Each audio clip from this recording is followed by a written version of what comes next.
Hello guys, YouTuber math पर आपका स्वागत है। आज हम रीजनिंग का एक टॉपिक ले रहे हैं जिसमें हम आज डाइस पढ़ेंगे।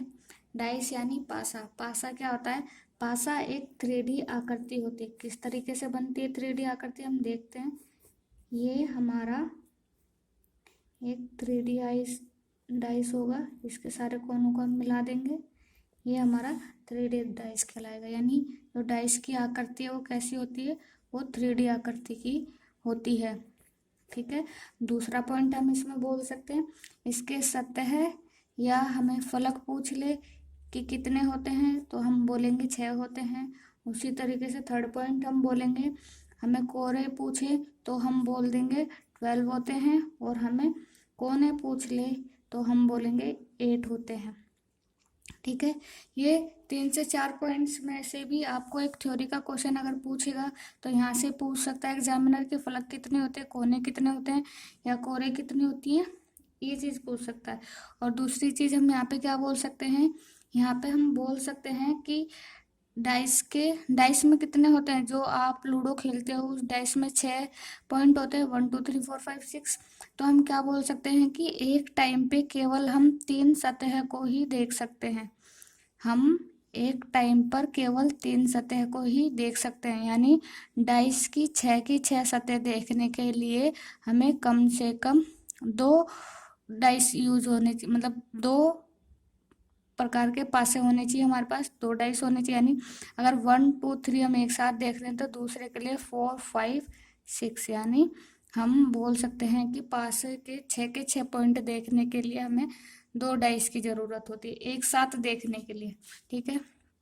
या फिर ऐसे अंकित आ सकते हैं, नंबर हो सकते हैं आपके क्वेश्चन में, या फिर आपके क्वेश्चन में कोई आकृति हो सकती है। जैसे कि हम बोल दें यहाँ पे सर्कल है, ट्रायंगल है, माइनस है, कुछ भी बोल सकता है एग्जामिनर।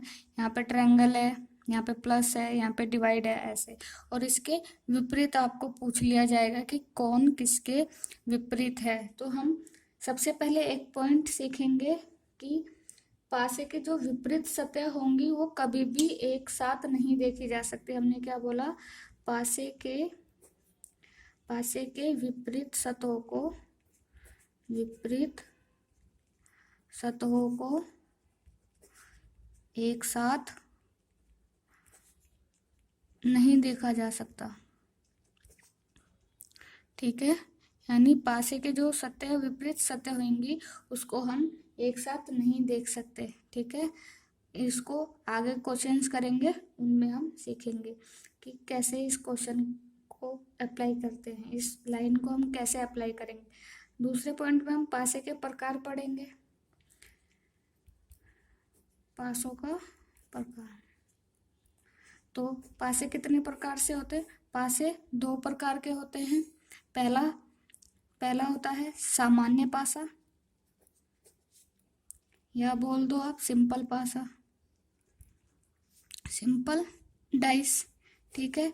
हम इसमें बोल सकते हैं ये वह पासे होते हैं जिनके निकटवर्ती सतहों का अंकों का योग 7 होता है। ठीक है। हम इसको क्या बोल सकते हैं? सामान्य पासे का जो डेफिनेशन है वो होता है जिसमें, या बोल दो वह पासा जिसमें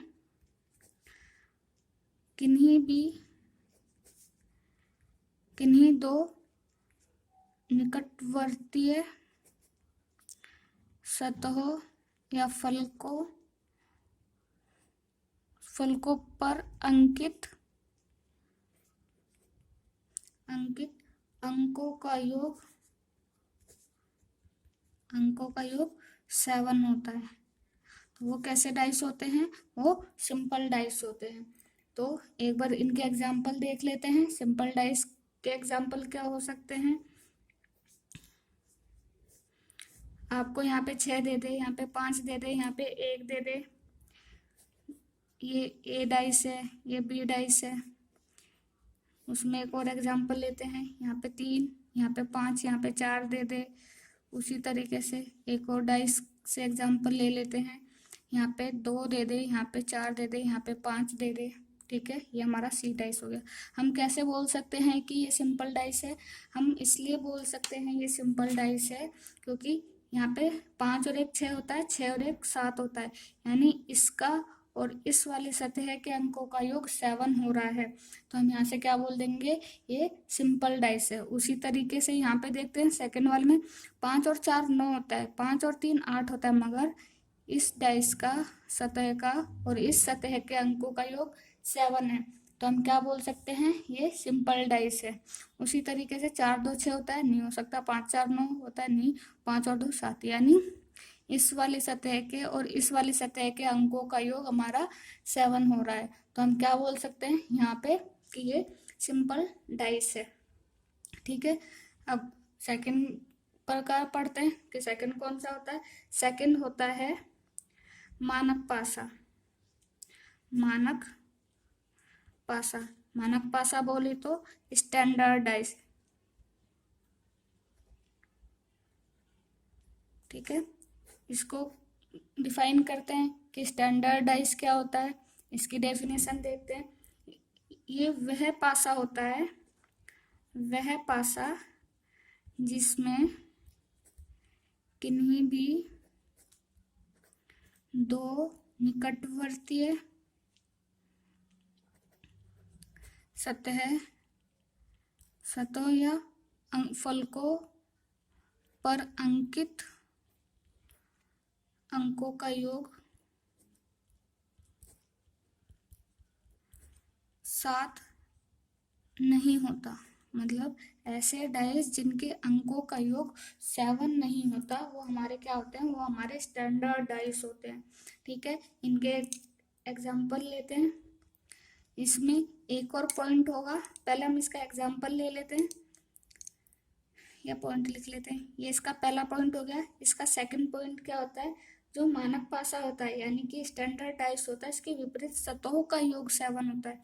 हमने क्या बोला, मानक पासा जो होता है, मानक पासे की दो विपरीत सतहों का योग 7 होता है।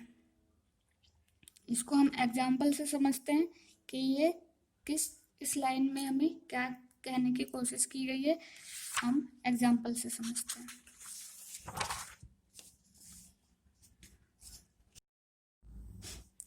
मानक पासा के दोनों पॉइंट को हम एग्जाम्पल से समझते हैं। हमें एक डाइस दिया गया है, ठीक है, और हमने कहा था कि डाइस में हम एक बार में केवल 3 सतह ही देख सकते हैं। हमें एग्जाम्पल है 1 2 3, ये डाइस दिया गया है। ठीक है, और 3 एग्जाम्पल लेते हैं। यहाँ पे 5 4 6 दिया गया है, या फिर हमें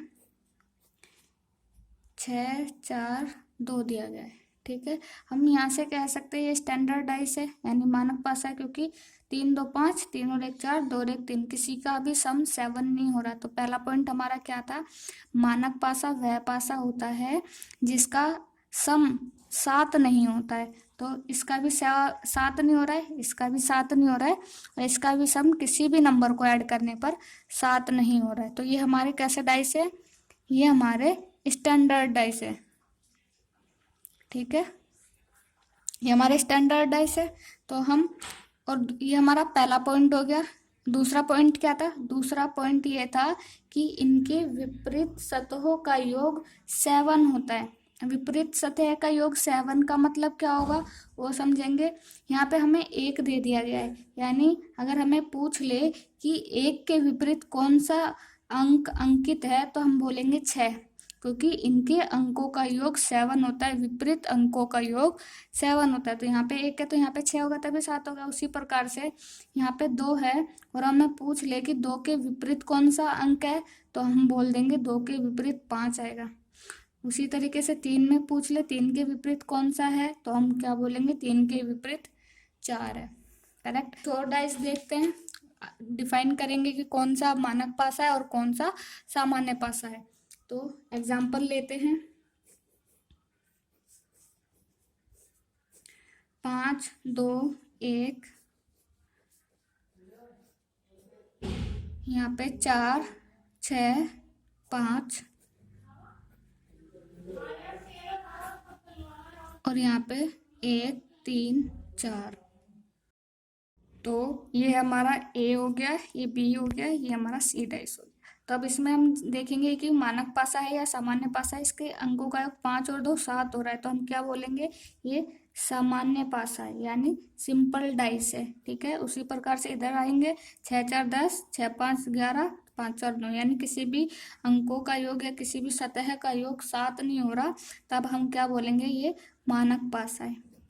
ठीक है, और सी पे आते हैं, ये 4 3 7 हो रहा है यानी ये हमारा सामान्य पासा है। ठीक है, हम यहाँ से क्या बोल सकते हैं, मानक पासा में हमने बोला था किसी के विपरीत पूछे कि 4 के विपरीत पूछ ले, तो हम क्या बोलेंगे, इनके विपरीत सतहों का योग 7 होता है। तो यहाँ पे कितना आ जाएगा, इसके विपरीत क्या होगा, 3 होगा। उसी प्रकार से 5 के विपरीत पूछ ले तो हम क्या बोलेंगे, 2 होगा। और 6 के विपरीत पूछ ले तो 1 होगा। करेक्ट। अगर हमें ये हमारे मानक पासा की बात होगी। मानक पासा में तो हमें पता चल जाता है कि उनके अंकों का योग 7 होता है। ठीक है, विपरीत अंकों का योग 7 होता है। मगर सामान्य पासा में क्या होगा, सामान्य पासा में योग अगर हमें 5 के विपरीत पूछ लिया जाए कि कौन सा अंक अंकित होगा, तो हम बताएंगे जो हमें नंबर दिख रहे हैं उस डाइस में जितने भी नंबर दिख रहे हैं उनको छोड़ के कुछ भी हो सकता है। यानी 1 दिख रहा है, 2 भी दिख रहा है, 3 नहीं है, 4 नहीं है और 6 नहीं है, तो इनमें से कोई सा भी हो सकता है ऑप्शन में। या तो ऐसा होगा या तो हम वहाँ पे नन ऑफ दिस टिक करेंगे।